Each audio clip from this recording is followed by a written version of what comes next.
What is up, everybody? Solomon here. I hope you guys are all having a fantastic Friday. All right, I want to hop right into this content a little bit here, but first and foremost, I want to say obviously nothing is financial advice within this. Stumbled across something very, very interesting going on with the European Commission, the European Union last month. It's an ongoing project that expires in August called Project Phoenix. Project Phoenix has received upwards of 11 million euros in funding. There's a ton that goes into this.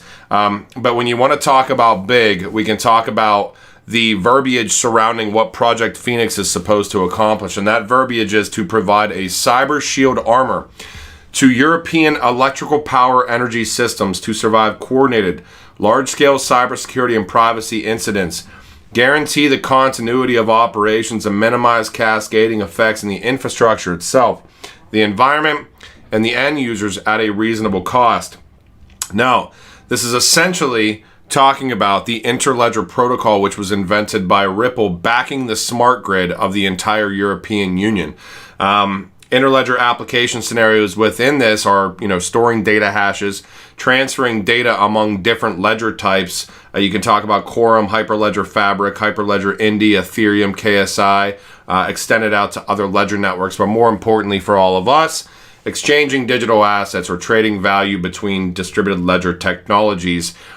This is certainly interledger protocol. This is certainly still ongoing. You can see how big this is. It's pretty much everything: technology-centered, legislation-centered, human-centered, privacy and confidentiality, business-centered. It's talking about pretty much anything that deals in the internet, anything that deals in the grid that sustains that internet as well. All of this content and more of an in-depth breakdown of this content is hosted in my project, which is my company is Genfinity. So guys, this just happened with Ripple's XRP right now. We've got Ripple CTO David Schwartz on this one. Breaking news, the Supreme Court of the United States has just decided in a 6-3 opinion that all public blockchains must have administrative functions under centralized control.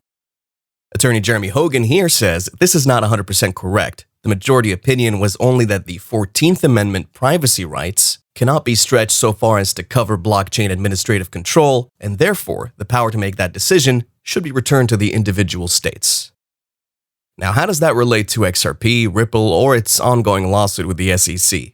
Another response to that reads, David is trolling, but low-key. The Supreme Court could be the ones to ultimately rule in favor of Ripple in the XRP lawsuit. We have yet another one from XRP Owl. Breaking news, Ripple's Interledger protocol under contract to power the European Union's smart grid deep dive in the Lighthouse report by @Genfinity.io. Smiley face, nothing to see here. And then we have the comprehensive market intelligence platform for cryptocurrencies focusing on clean and reliable data feeds, low latency signals, and custom market analysis, leveraging on-chain, social, and other data sources, Santiment, with this tweet. XRP is holding up better than most altcoins on a Thursday crypto slide day. A couple of days ago, the XRP network exploded with unique addresses interacting on the network, exceeding 200,000 for the first time since February 2020. This is worth watching. Before we move on, don't forget to hit that subscribe button, like the video, and turn on notifications.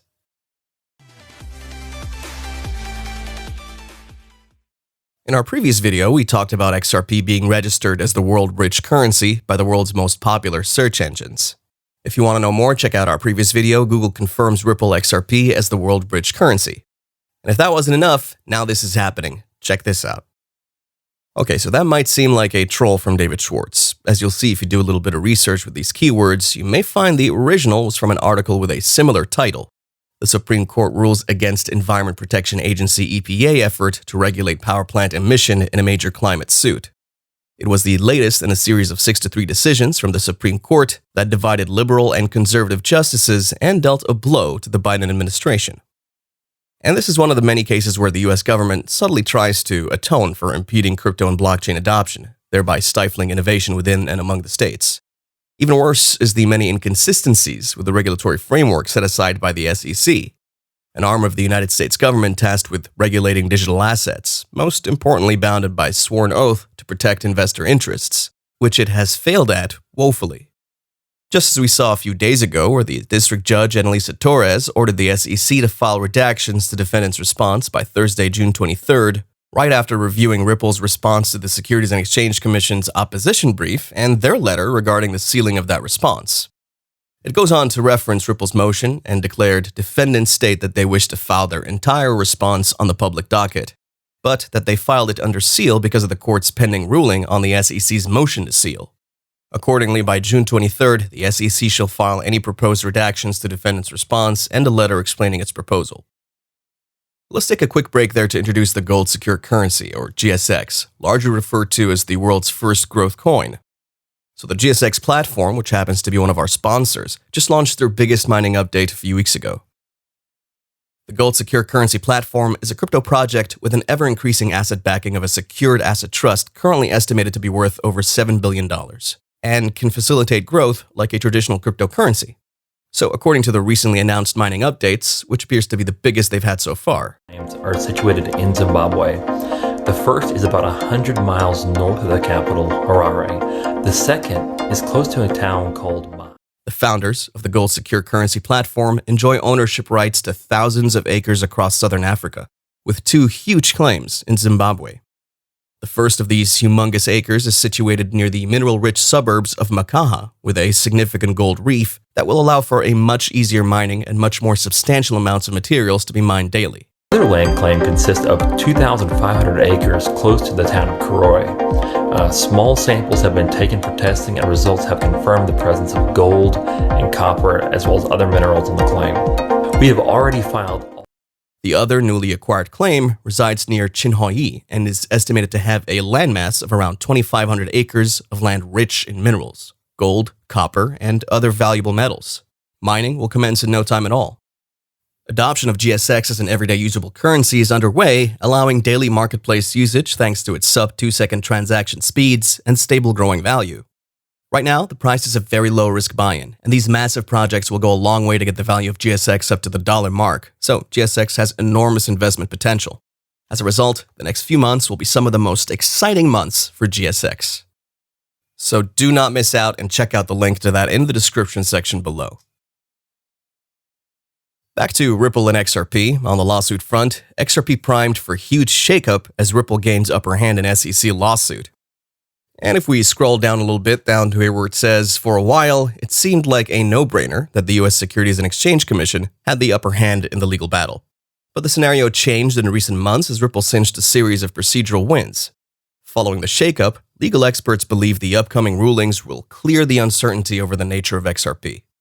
There's no doubt that this lawsuit has taken several different twists and turns, although the most recent of which is most favorable to Ripple. As long as there is no clarity that XRP is really not a security, believe you me, the existence of the Ripple crypto will always be derided by the general public, especially investors and government agencies going forward. This is why the CEO of Ripple has since reminded us that even though the SEC seems to be losing, by all indications, a verdict by summary judgment is the only final resolution to washing away the blemishes based on the Ripple XRP coin by the SEC. Listen to this, guys. I think we need to stop measuring it just by what's going on with the overall value and how are these assets being used to solve real world problems. And I think time and time again, we're seeing more and more real use cases solving real scaled problems where blockchain technologies can reduce friction measured by cost and speed in a way that I think improves the overall economy. I said when there were about 2,000, so as you said correctly, there's about 19,000 today. When there were at 2,000, I got some heat from the crypto market by saying that something like 99% of them I thought would go to zero. And that wasn't a popular statement, suggesting that only 20 would be around. Well, now you have 19,000. My prediction, at least for now, has been moved the wrong direction. But there are some tokens out there that I think are focused on solving a problem. And those are ones that I can see being used in the future. And we could give a number of different examples. Some of them are present here in Davos. But there's also ones that I look at, I hear the description, and I don't get it. And I think there is risk, as Christine Lagarde commented. They are speculative, they are risky, but that doesn't mean there isn't real opportunity. Now, that was Ripple CEO Brad Garlinghouse during this year's edition of Davos. Another momentous update from Wrath of Kahneman was posted on Twitter. Ripple investment MoneyTap will merge into SBI Remit, a Ripple ODL user. Why? Seems a couple of reasons. It reads as if MoneyTap, used by many regional banks, will give SBI Remit more traction with them, another entry point. But more so, SBI Remit's regulatory compliance, KYC, AML, etc., opens up more overseas remittance channel possibilities for MoneyTap. Note they also say the merger is a condition to suspend the acquisition of permission for electronic settlement agency business at SBI Remit. Merging simplifies the remittance connection between the two. Tentatively scheduled for September, MoneyTap will no longer exist as a company. Remember, it was a part of SBI and spun off as its own company later. TBD, do Miltenberg and Yoshikawa of Ripple remain with MoneyTap or move up in SBI Remit? Does bring to mind Brad's prediction, re-industry consolidation last year. An even more interesting find, according to this leading crypto market data aggregating and market intelligence platform, Sentiment, XRP is holding up better than most altcoins on a Thursday crypto slide. A couple of days ago, the XRP network exploded with unique addresses interacting on the network, exceeding 200,000 for the first time since February 2020. This is worth watching. And should we look through the link to the chart for that, we find that XRP has been doing really well, even amid the market-wide bearish trend. Notice how XRP has been trading around the same price over the last 3 to 5 years. Compared to the all-time high back in 2017, the price of XRP is still nearly 90% down, while Bitcoin is currently trading around the same levels as its 2017 all-time high. So, truly worth watching. You mentioned the sort of the mass of digital assets that are out there as well. I had an interesting conversation with Gavin Wood of Parity very recently, and he said he doesn't expect a lot of these cryptocurrencies to survive, and effectively in the world of whatever becomes Web3, that people aren't going to want to trade in and out of loads of coins to kind of use services as well. What's your view? I would echo that.